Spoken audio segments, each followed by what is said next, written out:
Welcome, everybody, to Den Excelsior, the Mostly Marvel Show podcast. I lost my train of thought there. That banner was. You're Ricky, the host. I'm Ricky. With me as always, Dennis. Episode 221. We're off to a start. Yeah, Right. I'm like Vanessa right now. Wow, we're slight spoilers ahead. This is episode 221, talking about episode 5 of season 2 of Daredevil Born Again. Happy WrestleMania week to all that celebrate. Hell yeah. I'm pretty walk me through like the week. Like what events happen? Because WrestleMania is 2 nights. Dude, it's crazy. Not the events that you're doing specifically, but like I know there's like a multi-tier build up. So the night really the event actually really starts on the Friday night, like the SmackDown. The SmackDown they have a tradition. It's the night before WrestleMania. 2 things happen. One, they do the Andre the Giant Memorial Battle Royale. So it's basically like they get a big giant, it's like a mini Royal Rumble with a lot of people that, didn't make it into WrestleMania. You know what I mean? And so it's cool because the whole idea is you get the B team. Well, the whole idea is like how many of your resources are you going to dedicate to an event, right? And like, for example, the one that we went to in San Diego, right? Survivor Series. On paper, it was 4 matches, right? On paper, that's the amount of resources that were being dedicated, right? But then in reality, remember the Cena match, right? It wasn't just Dom versus Cena. They brought out the Raquel and Roxanne. Then they brought out Finn and JD. And then as the big surprise, they brought out Liv Morgan, right? So they brought out all of the Judgment Day. And then at the very end of the stupid event, we had the Masked Man show up. Remember that? And that was So we're allocating 6 extra resources on top of like the 20 that were already there. Plus, on top of that, Rey Mysterio was doing I think commentary backstage. He was doing signings and stuff that day too. So there's all this talent, right, that goes along with that's not on screen sometimes, or shares a very small amount of time on screen.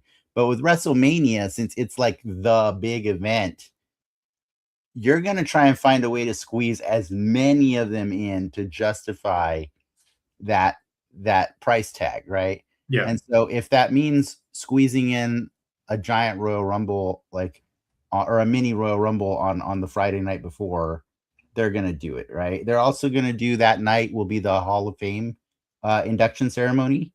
So at 9:00 on Friday night, that'll be a separate event somewhere in Las Vegas as well. On Saturday, what's that? Who are they inducting? They're inducting Dennis Rodman. They're inducting Stephanie McMahon. They're inducting the Demolition. I forget the name. The Demolishers. I can't. It's a tag Stephanie team. McMahon, AJ Styles, and tag team Demolition. Axe and Billy, Eddie. Yeah, so AJ Styles is the big one, I would say, that they're doing. Besides Stephanie. He still wrestling though? No, he retired a few months ago, like 2 months ago. Okay.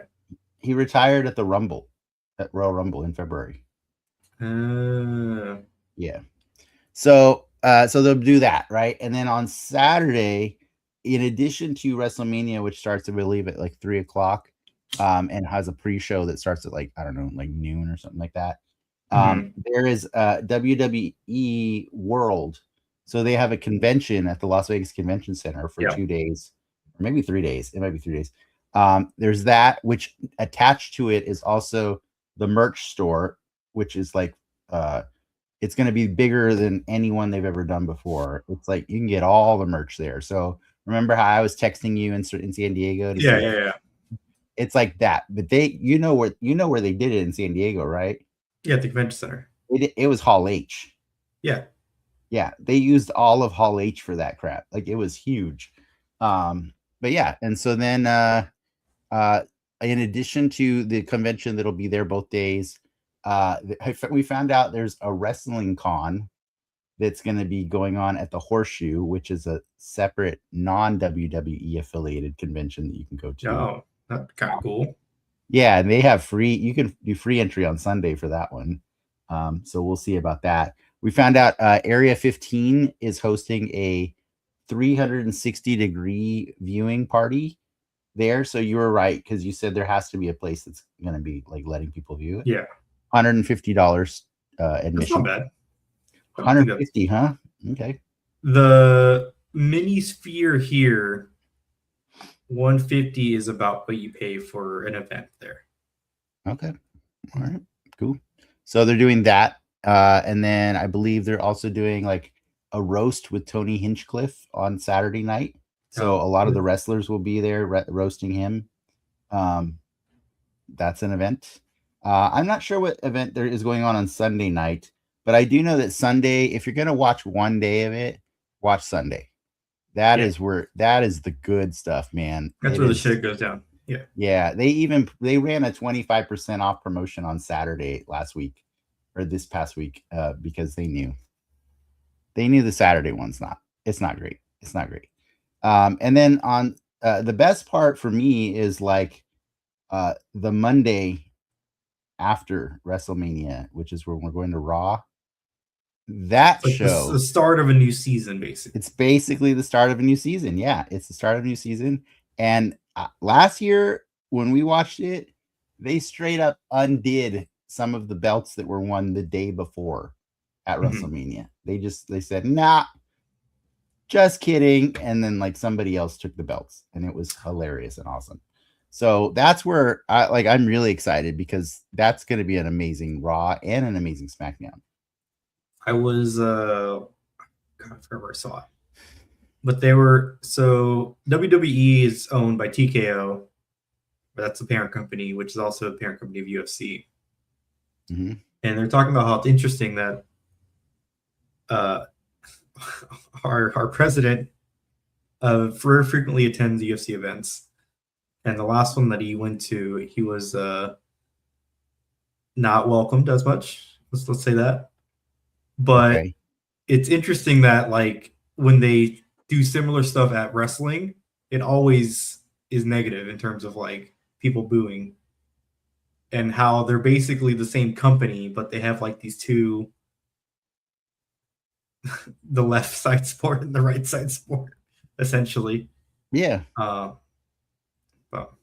it's even inside the company, there's like a ton of MAGA people, and there's a ton of left-leaning people, you know what I mean? Like it's like you got to think about like, you know, when you have that level of celebrity, it's how you use your platform, right? Like it's what you choose to do with it. So like even though they work with people that they don't necessarily respect politically, they still find a way to use their platform to do good for it, you know, to do good with it. So that's what it's like. I mean, when you get to that level of fame and power, I think there's a slogan, you know, it's with great power comes great responsibility. So that's how it goes. But I'm excited. I'm excited for all the good stuff and none of the bad stuff. You'll be there all weekend. I mean, don't blow up my spot, but yes. In some capacity. In some capacity. Yeah. Where do they go to next after Vegas? So what's the next like stop on Raw? Backlash, I think, is the one that comes after. Not, you mean on WWE? I don't know. Or whatever. Yeah.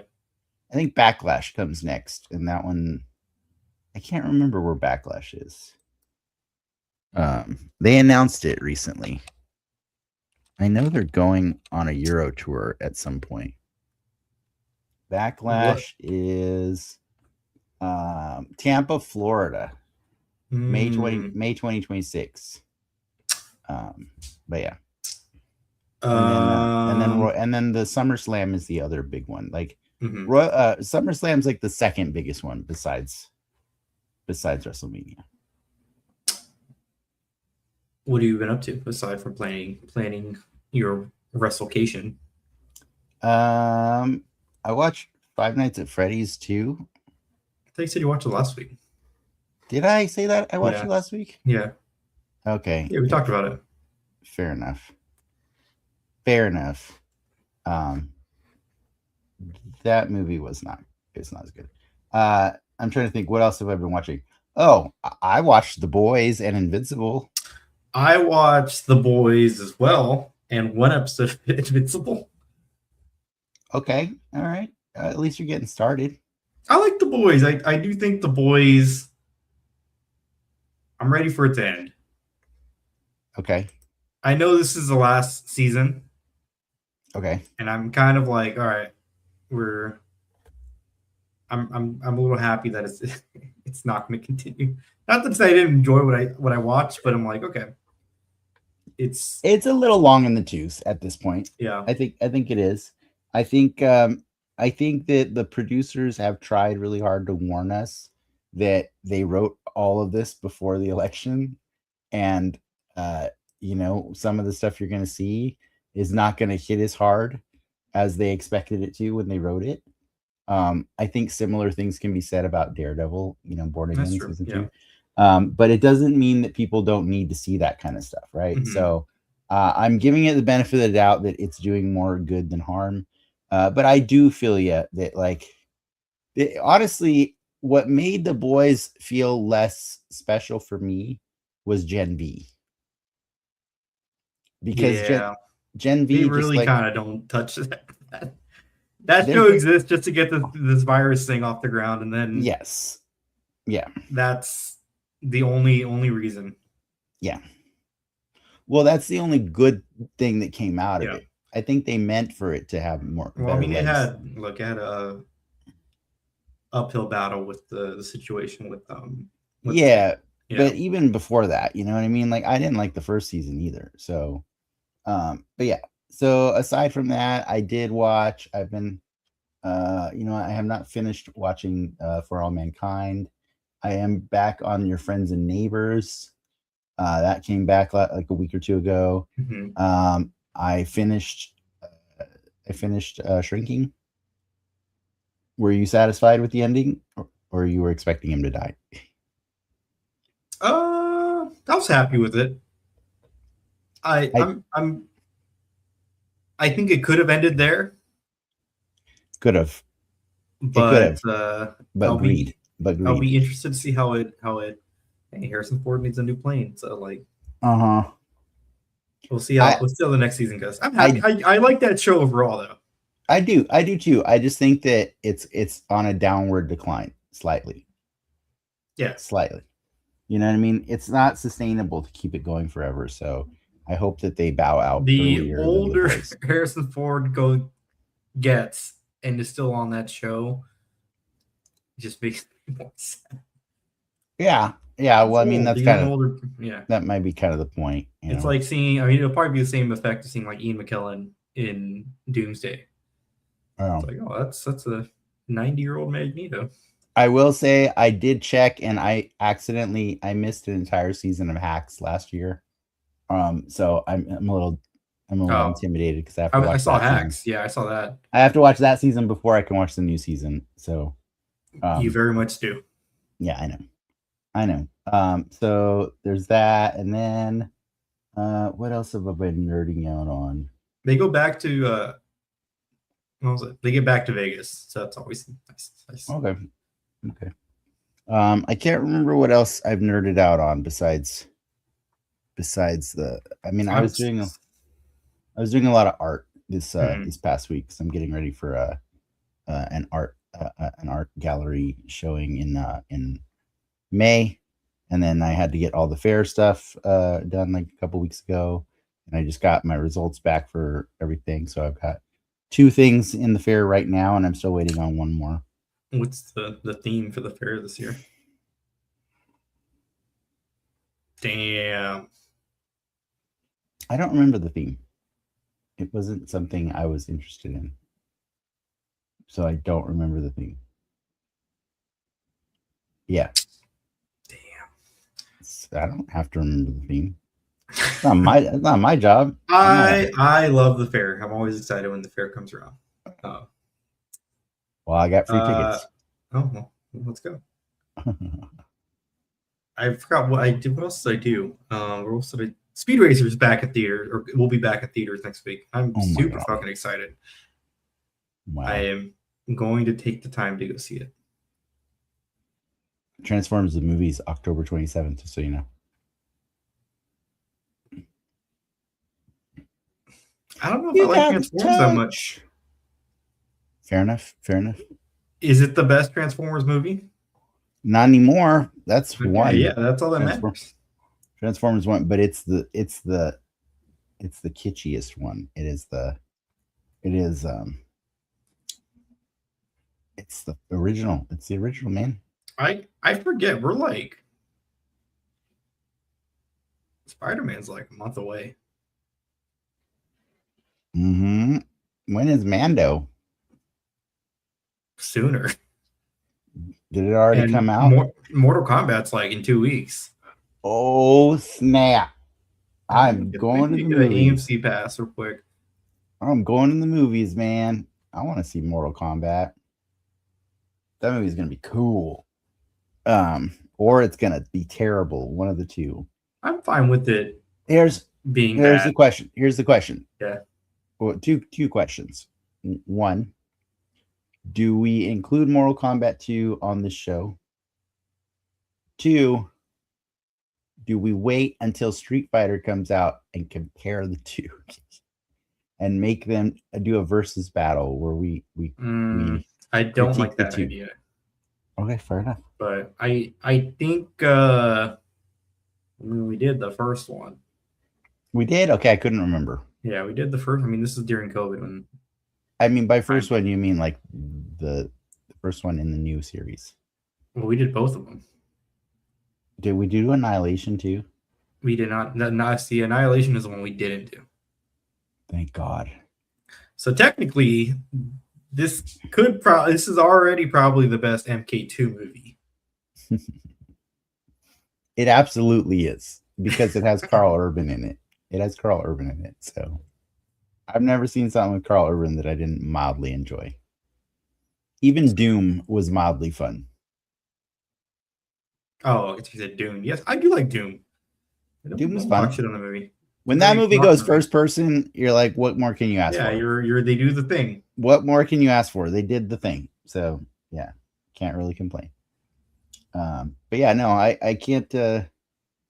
I am. Is it weird that I'm more excited for Mortal Kombat 2 than I am The Mandalorian and Grogu? I think a lot of people are, and that I think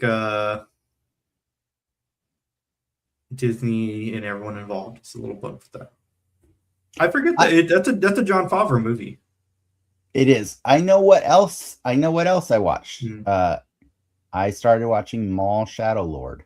Oh, how's that? It's good enough. It's pretty good. It's like it's like a slow burn kind of thing, but it's it in between Clone Wars and Rebels? It's more on the it's got to be in the Rebels timeline. But he's in Rebels too, right? Yeah, sometimes. Okay. Every now. He dies in Rebels also. Okay, yeah. So this is like before that. It's more like it's somewhere in between Solo and Rebels. Solo's getting on that. Speaking of that movie, he's getting a lot of like. People forget that Lord and Miller directed that movie for about 4 months until they exited that project for creative differences. And lo and behold, Project Hail Mary, a movie set in space, is doing pretty fucking well. Mm-hmm. So now it begs the question of like, what the fuck happened on Solo? We know it would have been good if they did it. We know that. Come on. Yeah. Like they just didn't have that clout. Look at those guys' track record. Well, but Solo came along pre Spider-Verse too, right? Did it? Yes. Yeah, I think it did. It's just post 22 Jump Street. Yeah. So I don't know. I'm not saying I get it. I've known no one will probably will wait 20 years for a tell-all book, but it is interesting how these things do work out. Yeah, for sure. For sure. I watched Love on the Spectrum. That's the other thing. We've been watching the new season. I like that show a lot. Show makes you feel good. I will say this about Shadow Lord. It's still, while the animation style still tries to be in line with Clone Wars, Rebels, all that stuff, the quality of animation has improved vastly over the decades. It's crazy. The painted backgrounds they use in that show are just breathtaking. I mean, Clone Wars itself is like almost like a 20-year franchise at this point. Yeah. It's crazy. Yeah. I mean, and it's all based on, the stuff that George Lucas wanted to expand on. The freaky stuff. Yeah. But no, it's cool. Like, I like it. I think I like the idea of watching a Star Wars show where the protagonist is a villain. You know what I mean? Like that's kind of like, because none of the other shows were that. You know what I mean? So like, does he do bad guy things and they try to make him look good, or is he just always a bad guy? Yeah. So the best, how like the best thing about Star Wars is like it's a mixture of like lots of different media, right? Like the old ones borrow heavily from like the the westerns and like Japanese samurai movies, but also like Flash Gordon, right? So you see elements of all that stuff in there. And then when Favreau took over The Mandalorian, right, he tried to bring back the spaghetti western into the universe, right? And so you see a lot of things that are familiar, right? You know what I mean? So like Maul Shadow Lord is no different, but it's taking the familiarity from like mafia movies. So basically, because we all know that he was a crime lord, but stuff happened where he got taken down at the end of Clone Wars. Like Ahsoka got him arrested, right? And so this is him coming back with his crew to get revenge on all the people that sold him out. So he's taking down all the other crime families. Yeah, the crime lords by manipulating them. Jira fit into all this. Who is Jira? God. She's Felicity. What's her name? Not Felicity Day. Felicity Hardy. Emily Clark in Solo. Oh, she's working for Crimson Dawn. I think this is post Crimson Dawn. Yeah, but I think Crimson Dawn might have been folded by now. I'm not sure. Okay. I'm not sure if they're Crimson Dawn anymore. You know what I mean? But there are new Jedi. They introduced new Jedis that survived, and I was kind of like, damn it, why there always got to be Jedis in these stories? Yeah, Sith kind of did a shitty job. I know, right? The one thing that I have the hardest time believing about the show, though, is because it's like a mafia story, right? It's like a crime story. Like there is a cop, right? There's a cop that's like trying to get a handle on what's going on, right? Like they don't understand because they're on the outside, right? The cop just sees all this violence and crazy murders happening. Yeah. And he's like trying to put the pieces together and figure out who this secretive player is in the new player in town and stuff. And so this cop is funny to me because they get witness testimony of like, or they get maybe like pictures or screenshots or videos of Maul using his lightsaber, right? And the cop starts describing it as this weird like thing he hasn't seen in forever or whatever it's called. He's using a laser sword. And like later, the cop witnesses a Jedi holding a bridge in place, but not realizing the Jedi's doing it. And I'm like, you guys, like, do you really not know what? Do you not know what the Clone Wars was? Like, do you yeah, that's one part of Star Wars lore that I was like, this shit wasn't that long ago. Because it's 18 years, right? It's 18 years between Revenge of the Sith and A New Hope, right?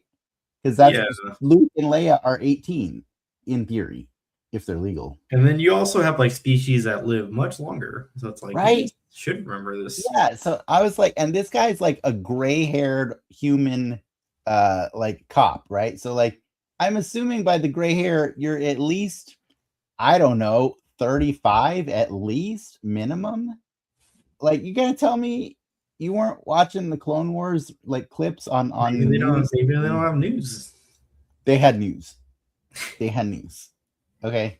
So like that's the one part that kind of blows my mind is like them trying to like pretend that the Clone Wars was like super long ago. You know, like in hindsight, now that I think about like the way Luke reacted to Obi-Wan and saying like, you were in the Clone Wars? Like, I'm like, yeah, dude, look how old he is. Of course he's in the Clone Wars. Like everybody was in the Clone Wars if they, you know what I mean? Like everybody, like it doesn't make any sense that he wouldn't have been in the Clone Wars. What was Uncle Owen doing to dodge that draft, man? Like that's well, they were clones. That's why it's called the Clone Wars. Yeah, but they weren't clones on both sides of the wars. And the robots and aliens. Exactly. There's other people. Anyways, but if you like the stories that Dave Filoni and George Lucas started all those years ago, Maul Shadow Lord is continuing the story of Darth Maul, but he doesn't call himself Darth Maul anymore. But he does want revenge on one other person who wronged him. Obi-Wan? Darth Sidious. No. Wait, what does he go by? He doesn't go by Darth Maul. Maul. Oh. He's not a Darth anymore. He's not. It's just a Maul. Darth is a title. I know. So he's not. There can be only two, right? Obviously, Sidious chose Vader. Awkward. Don't. All right. I'm done filling time with Star Wars talk. Yeah, we booked a lot of time. It's almost like we could do a podcast on Star Wars if we wanted to. Yeah, we've done that too. Okay.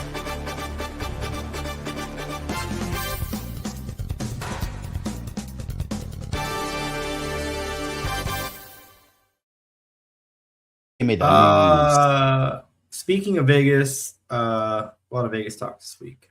CinemaCon's going on this week. It's still going on. Time of the show. Some nuggets coming out of there. We got some first looks at Into the Spider-Verse Part 2. It's a dumb title. Is it right? It's okay. I thought it's supposed to be Beyond the Spider-Verse. Beyond the Spider-Verse, sorry. Yes. They dropped the Part 2 to see. Yeah. James Gunn has casted Adria Arjona. Are you serious? It's official? Arjona in The Man of Tomorrow. As not given a role yet. She was the front runner for Wonder Woman. I think she's Maxima. I don't think she's Wonder Woman. I think when you cast Wonder Woman, it's a news thing. That's just my opinion. I think she's Maxima.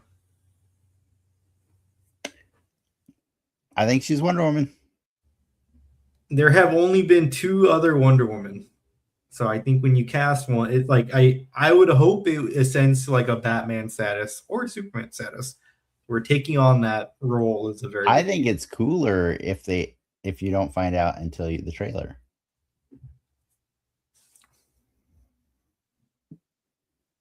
Don't you like a little surprise? Don't you like a little surprise in your stories? No, you want no surprise. You want everything spoiled all the time. Yeah. Spoiled speaking of spoily bad news, while all the good CinemaCon news is coming out, Marvel Studios basically laid off their entire VX department, about 1,000 people. And it's about it. It's a bummer. They're like, that de-aging you did on Vanessa cost way too much, guys. Pretty much. And they're like, we're just going to outsource this now. And that's exactly what they're going to do. That's rough. They will retaining a small team to oversee the hiring of artists on a project-by-project basis, who will be outside contractors going forward. Do you think that's going to lead to less consistency in the visual style?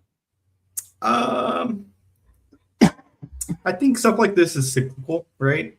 You work with, for better for worse, the lowest bidder, right? On who can do this type of work at a quality and price that's acceptable and speed. And then eventually you're like, hey, these people on that team worked really well. Let's just bring them on in this advisor role. And I feel like over the span of a few movie cycles, the internal team grows, right? And then you have less and less and less outsourcing. And then something like this happens again. And it's the cycle kind of continues. Yeah. It seems like a lot of creative work follows a very similar track. So do I think the quality of the VX is going to be bad on like a Avengers film, like a Doomsday or Secret Wars? No. There's too much goddamn money on the line for both those projects. But for smaller stuff, I think... I remember that time that they found a coffee cup in a scene of Game of Thrones, a Starbucks cup. That was a lot of money behind that show. I know. I'm just saying, like, they were letting balls drop. It could be a VFX. It could have been a VFX job. They could have fixed it in VFX. Yeah. So yeah, it's a VFX job at a certain point. I think they did actually VFX it out later. I think it's gone now. But yeah, I'm just like, I'm always curious because like I know I saw, like, if you ever watch the Escape podcast, those guys were pointing out like this how like their favorite Spider-Man swinging is in Amazing Spider-Man 2, and people are always like, why does the web swinging in that look so much better than now? And the truth of it is because they have to go to the lowest bidder now. Like, they have to go to the lowest bidder, and they have to get whoever is offering to do it for the least amount of time too. And so it's really funny because the supervisor, I think the guy in charge of that stuff for the new Spider-Man brand new day, it's actually the same guy that was in charge of it on Amazing Spider-Man 2. So if you don't think the quality of it looks as good as it did back then in 2012, yes, you can't blame that guy because he's working with one hand tied behind his back now. You know what I mean? Like, it's way less available. But that said, I do think the movies have always still managed to be good enough looking. But the same thing, the thing I always point to is Jurassic Park. I don't think any Jurassic Park since the first one has looked as good as the first one. No, I think VFX in Hollywood have definitely found this like a sweet spot for the uncanny valley. subpar sweet spot that everyone's just cool. Like, it could look better, right? Yeah, but we're all just cool with it looking. It's because they gave it a name. They said Uncanny Valley, and then they said that enough times that we're just like, oh, it's okay, it's Uncanny Valley. Yeah, you know what I mean. Like, and I'll give a catch-22 and say a good character, a well-written character who needs to be animated, right, or have heavy VFX will outshine great VFX work 10 out of 10 times. But if you have, but also Gollum is great VFX though. Yeah. But you know what I'm saying? Like, if I had to put money, I'd rather have better writing and a better character than the actual technology to bring that character to life. Fair enough. That was the journey I went on with comic books as well when I was a young one. As I said, you know what? I think it matters more the writing than the artist. So real quick, we had a Marvel Legends what do they call this? Update? Live stream.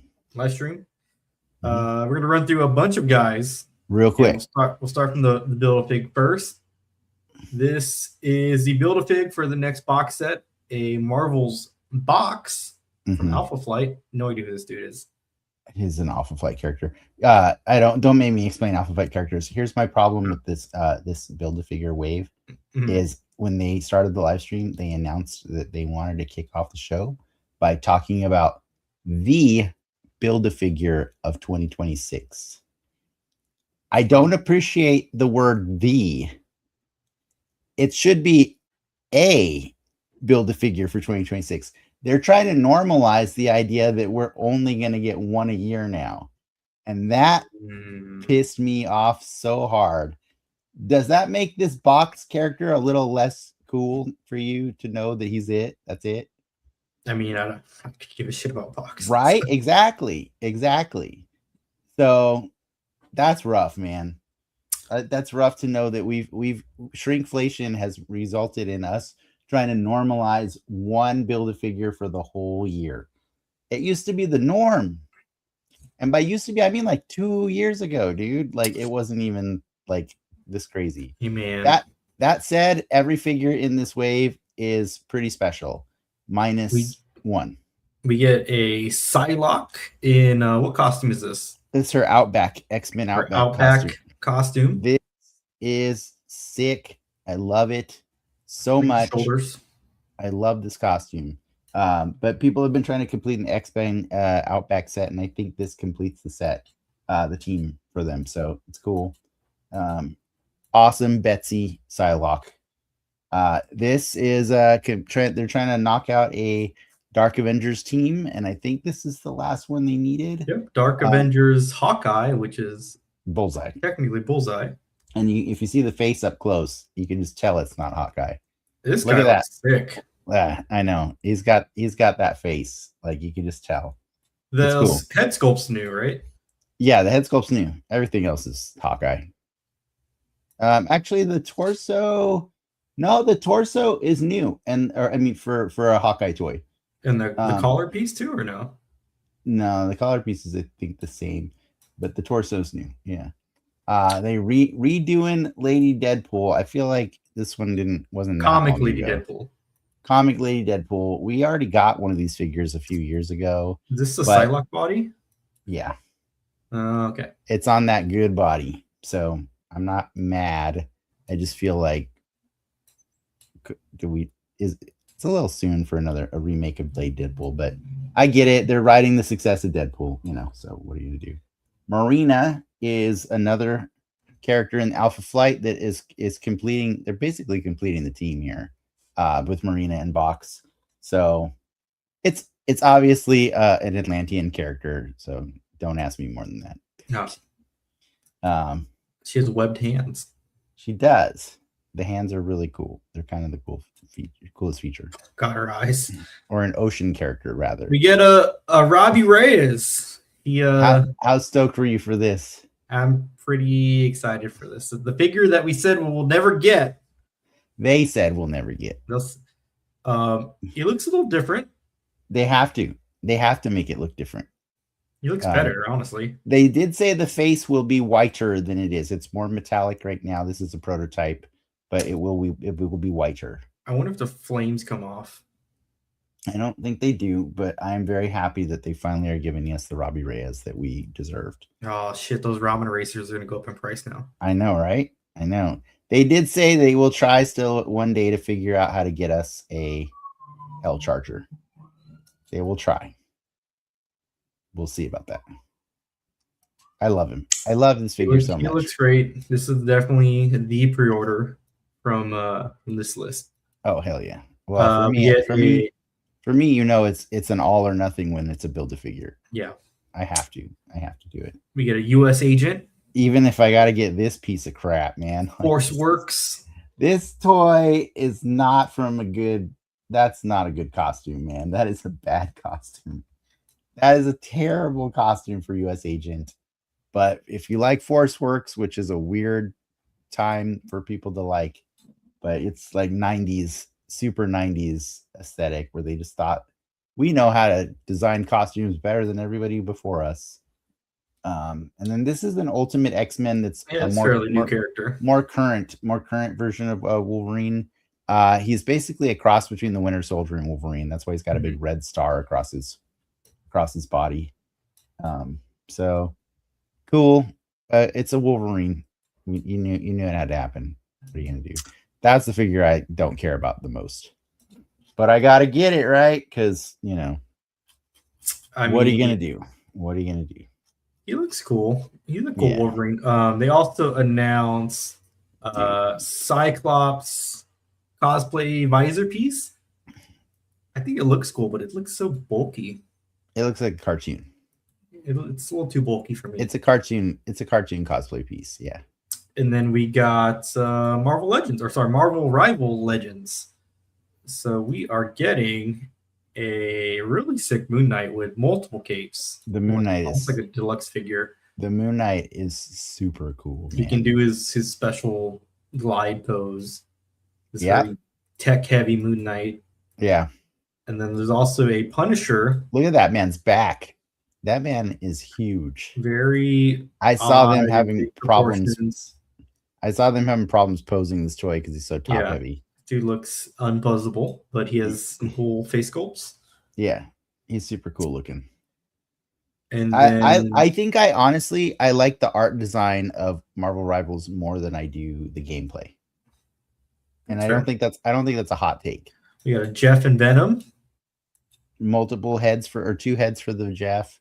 Caked up Venom right there. You see it? You know Venom's more caked up than any other character in Marvel Rivals, right? Yeah, I do. Cool. And then they also showed the Spider-Man and the it's up higher, right there. Luna Snow. Is this the first Luna Snow figure? Yes, and it is fantastic. That Spider-Man is not good. No, he doesn't look posable. He's not very posable. Like he's got the old articulation. Look at the waist. And the ab crunch. Yeah, but that Luna Snow, wow. I mean, it's a 2-pack, so you're getting them. I know I am getting him, obviously, but I'm getting that Luna Snow is so nice. That is a cool figure, man. Pretty excited about that. Yeah. So those will be like the pre-orders up for like the rest of April. But the box Build-A-Figure wave goes up tomorrow for pre-order. I'm excited enough. But I am really bitter that I have to swallow that pill, that's the only Build-A-Figure for the year. It could be like a slip of the tongue. Man, I would love for that to be the slip of the tongue. I'm sure all you nerds are gonna be asking questions at that panel this year. Yeah. Yeah. Yeah. I try not to be bitter, but I can't help myself sometimes. That is one of my favorite panels of year. It's fun. It's a great panel. Yeah. Good Twitch meeting. Are you ready to talk about Daredevil Born Again? Yes. Let's do it.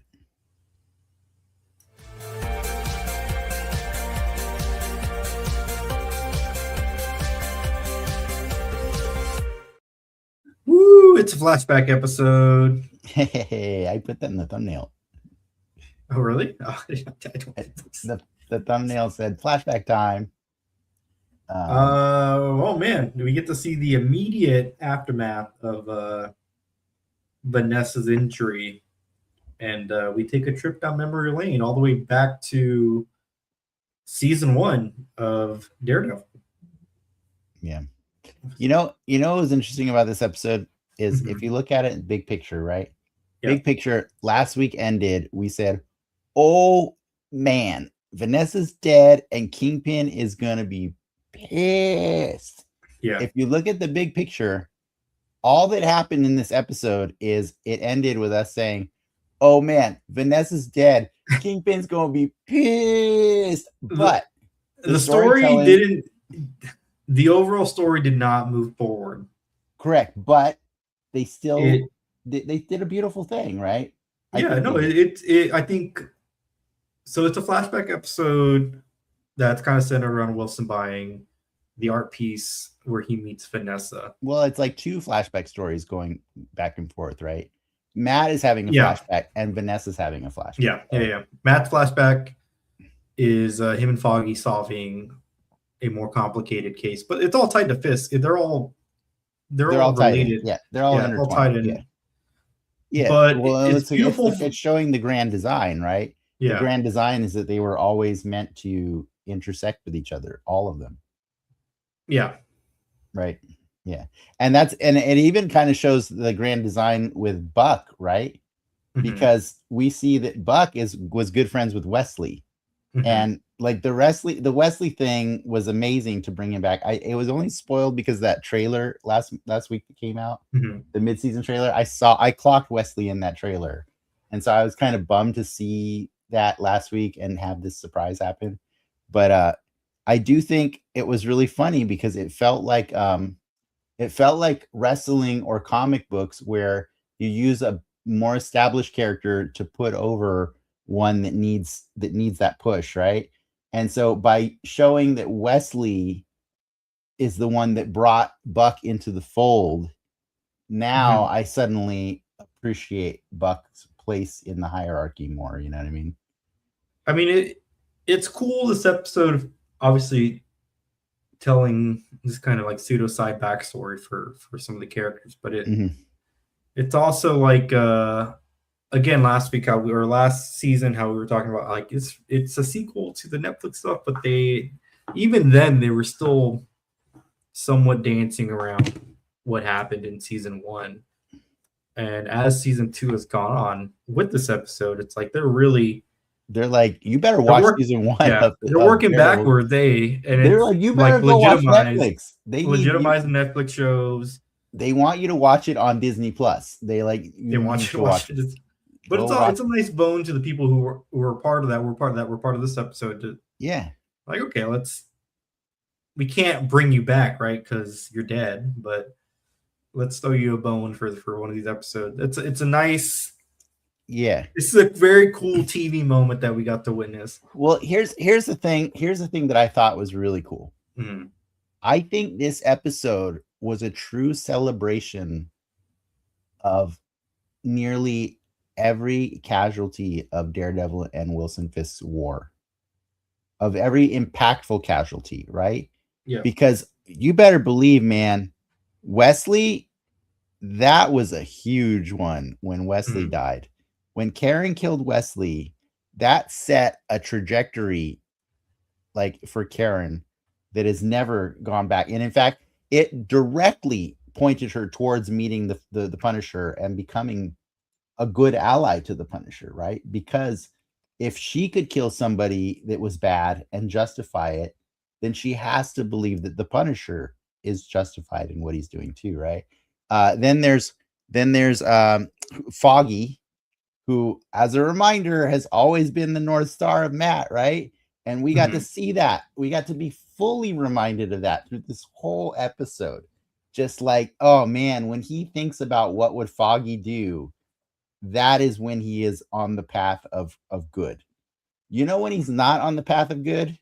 When he just starts throwing his Catholicism out there as like, nah, I don't know, man. Like it's kind of for that preacher. Just saying. Oh man, that guy is dead. That guy's so dead. But then also Vanessa, right? But then also in a weird way, like it kind of is a celebration of Ben because boy, I'm pretty sure BB got it. Oh, that was BB in the trunk of the car, right? Oh, I don't know who that was. I don't think that was BB. I think it was the other guy from the ship. Are we sure? Somebody's got to confirm that. I don't know if we can confirm that today. I think it was BB in the trunk of the car. I would love for it to not be. Oh, I want it to be BB. You know what it might be? You know who it might have been? Cherry? No, it might have been that reporter that was trying to get information at the hospital, and Buck got in his face and told him to leave. No, was it? I couldn't tell. It was so fast. Okay. I'll walk that one back, and I'll say that it's not confirmed. Yeah, I don't think it was BB in the trunk. I thought like when it would happen, I'm like, he's either gonna have to kill BB or die himself. Right. We were all thinking that. That's the whole point of that scene. That's what we were all thinking, and we knew he was going to open the trunk too, right? Yeah, no, definitely not BB. Based on the discussion, but AI is saying it's Christophe, the guy from the North Star, the northern. Yeah, that's what I figured. Yeah, you're right.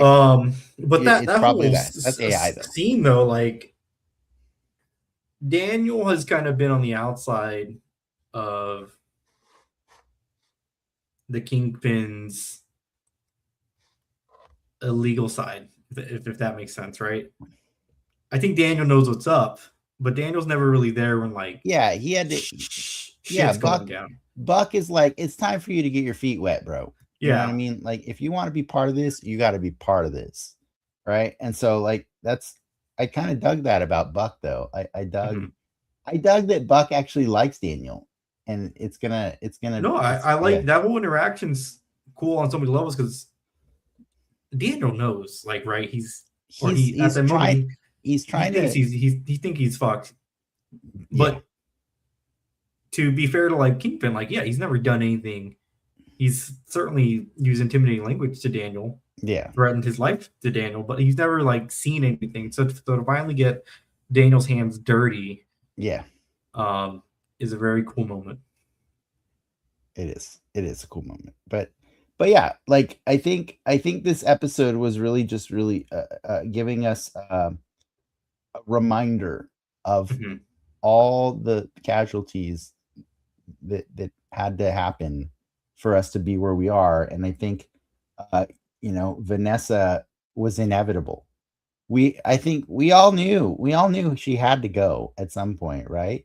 I mean, even look at Spider-Verse. Ain't no Vanessa alive in that story. Like, it's a canon event. It's a canon event, right? So we were waiting for that canon event, and I think that they did a great job in drawing out this episode. Oh man, dude! Like how would I put it? And Vincent D'Onofrio, he made you feel bad, right? He feels sad. He sells it. She sells it. They pull like almost like a WandaVision thing where like she kind of dies twice. Yeah, that makes sense. But when she came back, I thought she was gonna have. When she came back, I honestly thought she was going to have some type of brain damage, like whether it be amnesia or something else. And I'm like, that would be a pretty interesting choice. That'd be like some Penguin level stuff with his mom getting hurt at the end of that season. And to have them like run it back and kill her again, essentially, or have her die. Oof. And you just know that poor doctor's going to get his head crushed in the next episode, right? Like that poor doctor, that guy did nothing wrong. And you just know he's dead, right? Am I wrong? He's dead, right? Like he's probably dead. Even if it's like not on screen, he's probably dead. Yeah, man, there was a lot of pain and suffering in this episode, but I think the most beautiful thing that came out of it was like that Matt is trying to remind himself of Foggy. He's trying to remember what would Foggy do, and he's using that as a justification to help Dex. And that is a powerful thing. Like, I think, dude, I'm a sucker for heroes behaving heroically. And that one got me. That got me in the heart. It's just like, it carries them all the way to their hideout. All the way to their freaking hideout. And you saw the look on Karen's face. Dude, that is a Punisher sympathizer who had no problem. That's why they showed you Wesley in this episode, to remind you what Karen is capable of. If she had no problem killing Wesley, dude, you better keep her away from Dex, because that man killed Foggy. And it makes it more complex is Bullseye wants to die as well. Which is even cooler, right? That's a cool story arc he's gone on. That guy's found God. Like, he's He got like thrown up a building. I made the scales even. Yeah. Let me die. For I want to sure. die. I've done like he's very attuned to what he's done, and I would almost say remorseful. He really thinks he's the hero of this story. In his own way, he made it even. He fixed it. He thinks he fixed his wrongs. He's ready. That character's. I've heard rumors. I don't know if you've heard them because you didn't bring it up in the news, but I've heard rumors that they are considering developing a miniseries for Bullseye because of his performance in this season. I would watch it, but that guy is awesome. He is awesome. Look, if you also, I want him in the costume. Make him. I want him in the costume. Put him in the Hawkeye suit. Make him. Yeah, put him in the Thunderbolts. Like, put him in the new Avengers, where he belongs. But yeah, no, this episode is super powerful. I'm very happy that AI was able to confirm that was not BB who died. But I should point out, if Daniel chooses to, I mean, Daniel's going to help Buck, right? He's not going to like. People are saying Daniel's the Rose. Could be. He could be. But what I'm saying is, like, if Daniel is going to help Buck, right? He's going to get his hands dirty, right? Then at a certain point, it's gonna come to head with BB, right? Like it's gonna. Yeah, we're now at a point in the show where Daniel and BB, Daniel's clock is ticking or BB's clock is ticking. Yeah, and one of them will expire. Yeah, it's one of the two. I kind of feel like the Daniel one would hurt more though. Yeah.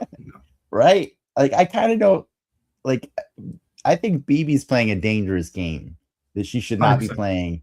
And Karen's warned her ass, like, dude, your uncle died because of what he did. But I don't think he killed BB. Yeah, I kind of hope they don't, just because I think it's more painful if Daniel dies. Because he's a loyal follower, you know what I mean? But like to a fault. Yeah. But all I'll say is Vincent D'Onofrio has always been one of the best actors I've ever seen in anything. But this episode, the new side that we got to see him, of him, even Vanessa had to point it out. I've never seen you like this. Like, I'm like, yeah, no shit. We don't get to see him like this ever. It's pretty crazy. That's how much you mean to him. So please don't die again right now. And then she does. And then, wow. I can't wait. Well, we have 3 more episodes left, and I've seen the thumbnail for next week. Have you seen it? No. Spoilers. Oh, okay, I'll look at it after this. Spoilers on that thumbnail. I know as we wrap up this show and as the season starts wrapping up, we kind of know what's ahead, right? The Defenders are coming back. Thinking on it, right? I think Wilson's going to jail, and I think Matt's going to jail. I think you bring back everybody. Bring back Rosario Dawson. Give me Misty Knight back. Get me who else am I missing? I would like to point out, and it is a slight spoiler, but there is a comic in the Daredevil. I've told you before, in the Daredevil comics, at a certain point, Matt and Kingpin both end up in prison together. Because Matt has been found out to be Daredevil, even though he's insisting. He still never stops denying. He never stops denying that he's Daredevil, like even when he's in prison. And you know who helps him keep the charade up? The Iron Fist. The Iron Fist puts on the costume and does the work. So what I'm saying is maybe the Defenders have to come back because Matt goes to jail. You got to put in the work. And they got to put in the work. You know what I mean? So I am excited for 2 things, though, about the possibility of the Defenders coming back. One, they can right. Well, basically, no, not one. 2 things. They can right 2 wrongs, aside from the Iron Fist. Jury's out on whether or not that'll play well. But they can right 2 wrongs for me. In the comics, Jessica Jones swears like a pirate. And the fact that, like, even in our flashback of Foggy and Matt at their old law office, they still got F-bombs back then. I was like, oh my God, if Jessica Jones doesn't drop at least one F-bomb when it's time for her to be on screen, I will be so pissed. But second, they can right the wrong of not having the budget to show her powers. Oh, yeah. Give me a flashback of her in the suit, damn it. Or just give me a flashback of her actually flying around and doing cool stuff. To that point, bring back Patsy, right? Like, bring them all back and put them all in the right. Fucking God, that's all you need. That's all you got to do. That would be amazing. Put them in the suits. I will say this: bringing back Wesley gives me hope. Mm-hmm. I did not expect a full-on Wesley sequence of scenes in this episode, so that was really cool. Also, Matt certified a foot freak. I know, right? I clocked it the second he said it. He said, "What's wrong with feet?" I was like, "Uh oh, Matt." And then he kept doubling down on it. Is that canonical? Is he like? I don't know. It's kind of I don't. Is it inappropriate for me to judge a blind man for being into feet? I mean, senses, smelling. Ooh, you like the feet because of the smell? I'm not like. Okay, I guess it is. It is wrong. It is wrong of me to judge. All right, so I'm not going to judge it. But off camera. All right. Well, that's a show. I liked it. They could have done a flashback episode a lot worse than this. I mean, were you happy to see all the people we saw? Yeah, happy to see them. Happy to see the painting. Happy to see. Oh yeah, happy to know she ripped him off on that painting. I'll stand by my assumption, or like Agents of S.H.I.E.L.D. needs something like this so bad. So bad. I don't think there's a writer good enough to write that version of Agents of S.H.I.E.L.D. Bring them back. Bring stuff back. Yeah, but they all of those Defenders actors have the team of Daredevil Born Again to thank for their careers coming back. Yeah. Like it's impressive. Do you know how many jobs they're creating? It's impressive. Maybe not enough to cover what Disney laid off or Marvel laid off, but still creating jobs. That's what they're doing. Oh, I watched the Malcolm in the Middle Rebel. That's speaking of stuff we talked about. It's great. I wish they're doing more. It's only 4 episodes. You watched all 4? Yeah, it's like under 2 hours. Okay, I might check it out. The Dewey didn't come back though, huh? No. Yeah. It's okay. Next week, episode 6. Next week, True Believers. Why don't you catch up on Invincible? I will. Oh, I also played Invincible VS, the open beta. Oh, versus that? Invincible versus. That's what I figured. It doesn't match the combat that you see on the show. Do you know what I mean? Because and it even starts with them showing like that crazy combat from the cartoon. Is the game M? Yeah. But all it does is like when you beat them, they just explode. Blood, yeah. Just chunks. And it's like, but the fighting's so stilted and slow and like, it's not frenetic. They're not like bouncing all over the screen, like all over the map or whatever. They're just 2 people standing in place, kind of like punch, kick, fly, like that's it. It doesn't do it for me. All right. Since I'm only doing that because you threw in a Malcolm in the Middle at the end. All right. Until then, True Believers.